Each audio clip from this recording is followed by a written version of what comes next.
అల్లు అర్జున్ అరెస్ట్ని సమర్థించినటువంటి వాళ్ళు వేళ్ల మీద లెక్క పెట్టాలి. వ్యతిరేకించినటువంటి వాళ్ళు వందల సంఖ్యలో ఉన్నారు, వేల సంఖ్యలో ఉన్నారు, లక్షల సంఖ్యలో ఉన్నారు, కోట్ల సంఖ్యలో ఉన్నారు. ఇది తెలంగాణ ప్రభుత్వానికి ఒక పాఠం. మొన్న సమంత గురించి చేసిన కామెంట్లు, సినిమా రంగం అంటే అంత చులకనగా అయిపోయిందా? ఆ భాష ఆ రోజున నాగార్జున విషయంలో కూల్చిపడేయటం, సమంత విషయంలో దారుణమైనటువంటి కామెంట్లు, అట్లాగే కేటీఆర్ని టార్గెట్ చేస్తా చేసుకొచ్చి ఇప్పుడు ఏకంగా అల్లు అర్జున్ అరెస్ట్. టోటల్గా సినీ ఇండస్ట్రీ అంటే మా కాళ్ళ కింద పడుండాలి, మా చెప్పు చేతల్లో పడుండాలి.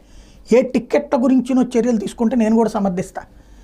కానీ టిక్కెట్ల రేట్ల పెంపుకేమో పర్మిషన్ ఇచ్చేస్తున్నారు, ఎంత పడితే అంతకి ఇచ్చేస్తున్నారు వాళ్ళు అడిగినట్టు. నువ్వు సరిగ్గా కంట్రోల్ చేయాలనుకుంటే టిక్కెట్ల రేట్ల దగ్గర కంట్రోల్ చేసుకోవాలి, అది చట్టబద్ధమైన కంట్రోల్, అప్పుడు ప్రజలు హర్షిస్తారు. కానీ